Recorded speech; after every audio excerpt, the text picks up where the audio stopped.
Ahoj dievčatá a chlapci, polrok je dávno za nami, užili sme si aj jarné prázdniny a čakajú nás posledné 3 mesiace školského roka. Možno budú v niečom ťažšie, ale určite aj veselšie, lebo prichádza jar a slniečko, ktoré nám v zime chýbalo. Veríme, že vás bude sprevádzať aj naše rádio Prehľad. Veselé počúvanie. Počúvate vysielanie vášho rádia. Rádia Perfekt.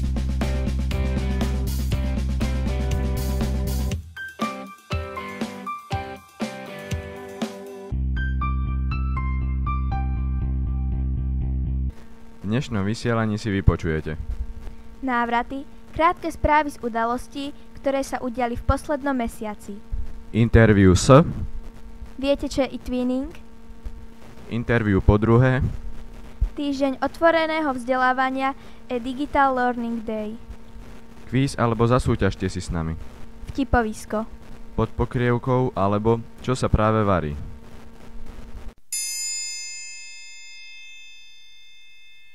Návraty. V druhej polovici februára sme si užili pekné jarné prázdniny. Dokonca sme mali ešte aj sneh, a teda aj zimné športy. Pred jarnými prázdninami sme sa zabavili na školskom karnevale. O program a zábavu sa postarali organizátori, deviataci. Zišlo sa aj veľa masiek, ktoré sa skutočne nenudili. Okrem súťaže masiek získali žiaci ceny aj v tombole, ktorú losoval pán učiteľ Kmeď. Deviataci, ďakujeme vám a veríme, že v budúcom roku budú organizátori rovnako kreatívni. Pokračovali sme v spoločných online hodinách zo školou v Staňkove v Českej republike. Zabavili sme sa v spoločnom kvíze Poznáš pozdravy v cudzej reči, ktorý pripravil pán učiteľ Kás. Mali sme v ňom rozpoznať 11 rôznych jazykov. Najviac našich žiakov uhádol Filip Pavčo zo 7. triedy, a to 7 rečí, ešte o jednu viac sa podarilo určiť 7-čkám zo Staňkova, Anne a Kristíne. Štvrtákom a piatakom prišla po mesiaci opäť pani kapitánka Šmondrková z polície v Žiari nad Hronom a pokračovali v spoločnom projekte. Druháci a tretiaci sa predstavili poľským kamarátom vo videu, ktoré si môžete pozrieť na stránke školy pod názvom Pozrite si nás, vypočujte si nás. Siedmaci, 8 a 9 mali besedu k finančnému vzdelávaniu s pánom Černákom.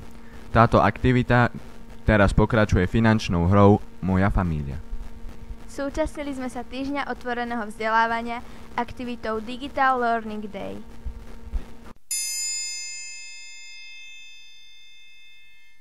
Interview s pani učiteľkou Beňovou. Hosťom rádia sa v tomto mesiaci stala pani učiteľka Janka Beňová. Pani učiteľka, prajeme vám dobrý deň. Dobrý deň. Môžeme vám položiť niekoľko otázok? Nech sa páči.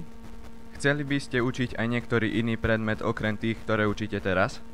No, od radosti neviem, ktorý by som si vybrala. Možno, že nejaký taký, čo sa žiaci radi učia, ale neviem, ktorý by to bol. Ale asi hudobnú alebo výtvarnú možno. V súčasnosti učíte 2 cudzie jazyky, nemecký a ruský. Ktorý z nich sa vám učí lepšie a ktorý je ľahší pre žiakov? No, musím sa priznať, že bližší k srdcu mi je ruský jazyk. Ten som učila vždy veľmi rada a bola som trochu aj smutná, že ho neučím za tie roky. Bol by ľahší aj pre žiakov, ale hovorím, všetko, čo sa treba učiť, sa žiakom nepáči, ale určite ruština je ľahšia. Môžete nám prezradiť, aká je vaša záľuba alebo obľúbená činnosť vo voľnom čase? No mám ich niekoľko. Mám rada celkom ručné práce, potom niekedy vonku sa hrabem medzi kvietkami, ale aj šitie patrí k mojim obľúbeným prácam. Ďakujeme vám za odpovede a prajeme vám pekný deň. A ja ďakujem za pozvanie a tiež prajem pekný deň. Dovidenia.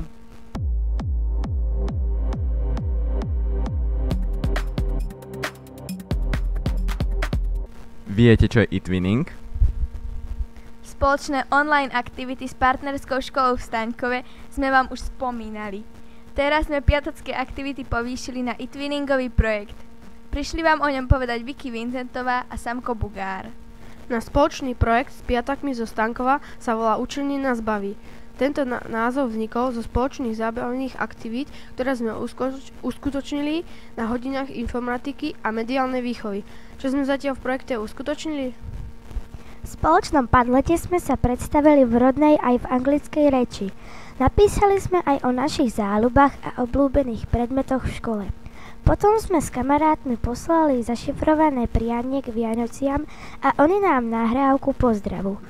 Z Padletu sme si vybrali kamaráta alebo kamarátku a popriali sme im do nového roku, aj oni nám prijali prianie pre nás. Najzaujímavejšou doterajšou aktivitou bolo poznávanie zašifrovaných rozprávok, ktoré už bolo v rádiu spomínané. Konal sa na spoločnej online hodine. V obidvoch triedách nám pani učiteľka a pán učiteľ premietali zašifrované rozprávky, slovenské, české a anglické, spolu 7. Spoločne sme rozmýšľali, ktoré rozprávky to sú. Pre nás bolo novým slovom koblížek, ale ani to nám nezabránilo, aby sme všetky rozprávky správne určili. Potom nasledovalo losovanie, ktorá skupina ktorú rozprávku bude ilustrovať. U nás prevziala rolu moderátorky Karolínka Pošteková. My sme vylosovali pre českých kamarátov rozprávky o Snehovej kráľovnej a neposlušnej Kúzlatá. A my sme dostali rozprávku o 3 grošoch. Ilustrácie rozprávok sme vložili do Padletu. Vyskúšali sme si aj čítanie českého textu a ilustrácie spolu s nahrávkami textu sme zostavili do spoločnej video rozprávky. Padlet aj rozprávky si môžete pozrieť a vypočuť na našej stránke školy. Poslednou činnosťou aktivity bolo zoznamovanie sa so slovami, ktoré sme nerozumeli alebo nepoznali. My české slová, českí kamaráti slovenské. Aj tie sme vypísali do Padletu a navzájom sme si ich vysvetlili. Bola to pre nás zaujímavá a poučná aktivita a veríme, že ich v projekte budeme ešte veľa. Interview po druhé. V minulom vysielaní rádia sme na žiadosť poslucháčov zaradili aj hostia rádia s radou žiakov.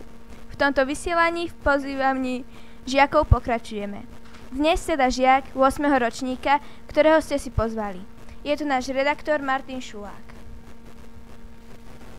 Maťo, ahoj, vítam ťa ako zástupcu 8-akov. Ahoj. Prvá otázka od poslucháčov sa týka rádia. Pýtajú sa, či si rád, že si moderátorom rádia Perfekt. Samozrejme, môžem sa to vyrozprávať. Druhá otázka znie, je ti v našej škole dobre? Tak, ako celkom fajn mi je tu, len mohlo by to byť aj lepšie. Prejdeme k tvojmu súkromiu a pýtame sa na tvoje záľuby.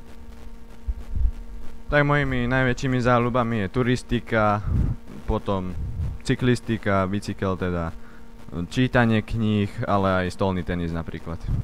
A nakoniec tvoje plány do budúcnosti. Kam by si chcel ísť na strednú školu? Tak buď gymnázium alebo elektrotechnická. V mene našich poslucháčov ti ďakujem a prajem pekný deň.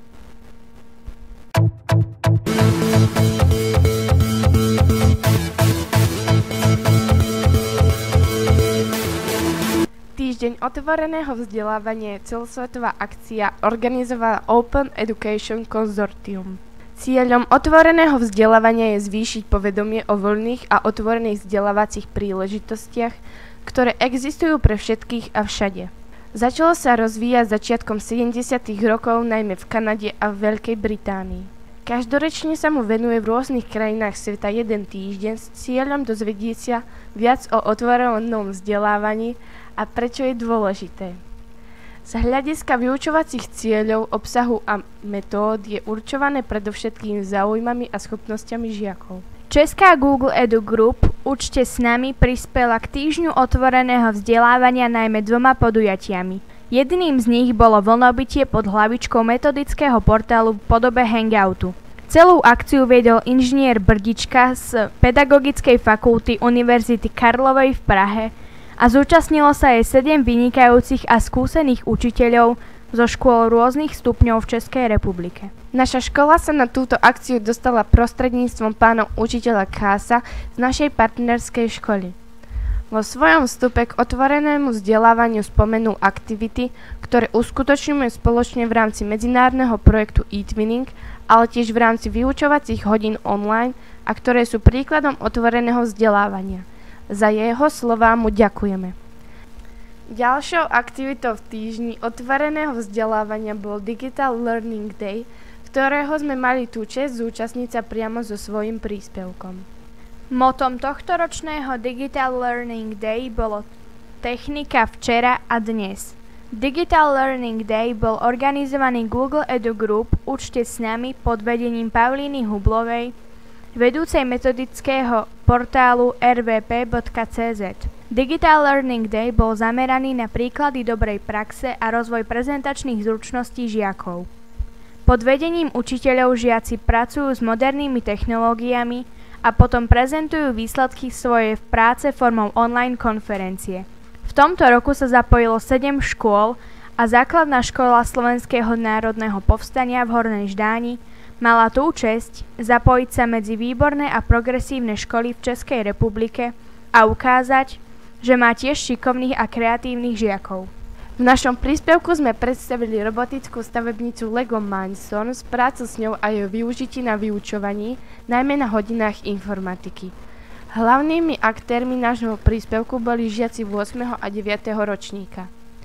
Online konferencia Hangout sa uskutočnila 13. marca na Google Plus a mali možnosť ju pozrieť všetci žiaci nášho 8. ročníka.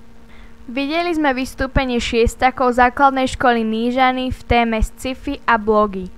8-kov z Planej nad Lužnici s dejepisnou témou Hovoriaci panovníci.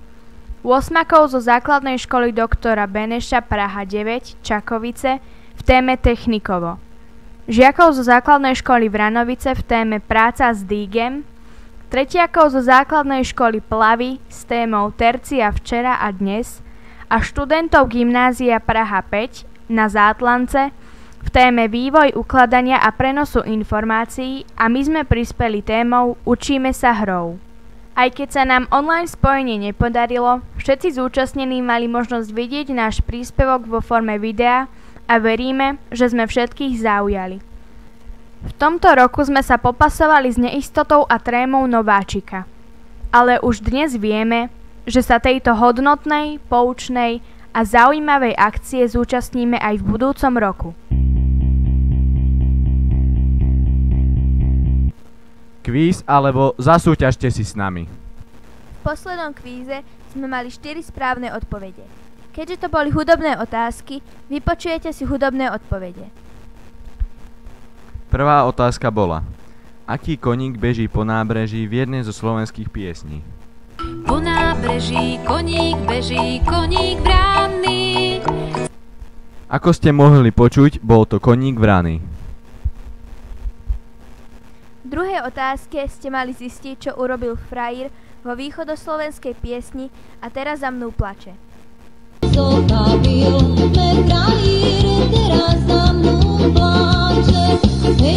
Slovo, ktoré možno nepoznáte, je zochabil a znamená, že zanechal. No a v západoslovenskej piesni si Macek zapomnel doma. Zapomnel si cepy doma. Počuli ste, že cepy. Správne odpovedali. Julka Kukučková z 9. triedy, Šimon Kasan z 8. triedy, Karolína Pivarčová z 9. triedy a Vaneska Hanusová zo 4. triedy. Blahoželáme. Marec je mesiacom knihy. Aj náš kvíz sa bude teda venovať knihám. Prvá otázka. Ako sa nazýval slepý šíriteľ slovenskej a českej knihy a vzdialenosti v 19. storočí? Druhá otázka. V ktorom roku bol v bývalom Československu prvýkrát vyhlásený marec za mesiac knihy? Tretia otázka. Napíš pekný citát o knihách, nezabudni uviesť aj jeho autora. Tešíme sa na vaše odpovede. Vtipovisko. Nadriadený sa pýta zamestnanca. Čo si myslíte, že je základný problém v našej firme? Nevedomosť alebo nezáujem? Zamestnanec. Neviem a ani ma to nezaujíma. Cez rozbitý výklad mototechnie predným nárazníkom narazí auto o predajný pult. Cez okienko vykúkne šofér a pýta sa. Už máte tie brzdové platničky? Oco, vyskúšal som tvoju novú motorku. A čo? Mám ti to porozprávať, alebo si to zajtra prečítaš v novinách? Redaktor motoristického časopisu robí na ulici anketu a pýta sa náhodného okoloidúceho. Dobrý deň, prosím vás, ako často meníte olej? Ako často? No, tak raz za rok. Raz za rok? A neškodí to vášmu motorovému vozidlu? Akému vozidlu? Ja mám stánok s hranolkami. Včera cestou s krčmi sme sa s kamarátom hrali na Microsoft. Ja som bol Windows a stále som padal a on bol Service Pack a snažil sa mi zvýšiť stabilitu. Kedy si človek môže povedať, že na neho už absolútne všetci kašľú, keď mu prestane chodiť aj spam? Mám novú prácu. Akú? Robím admina v Národnej banke. A koľko ti platia? Zatiaľ nič, oni o tom ešte nevedia. Čo vám spraví žirafa, keď jej napľujete do ksichtu? Kopne vám do rebríku.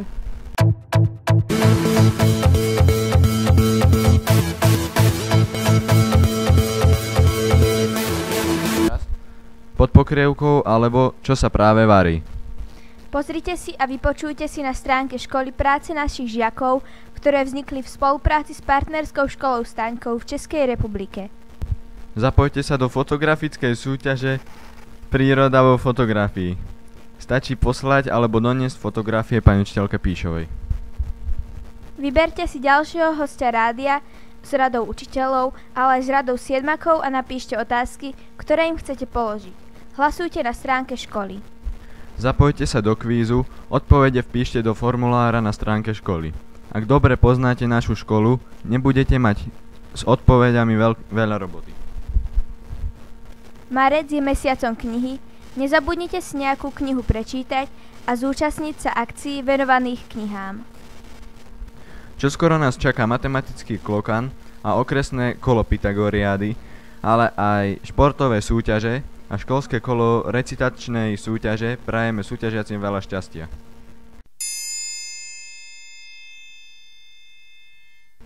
Lúčia sa s vami redaktori Aďa, Kajuš, Kika a Maťo. No to... Počúvate vysielanie vášho rádia. Rádia Perfekt.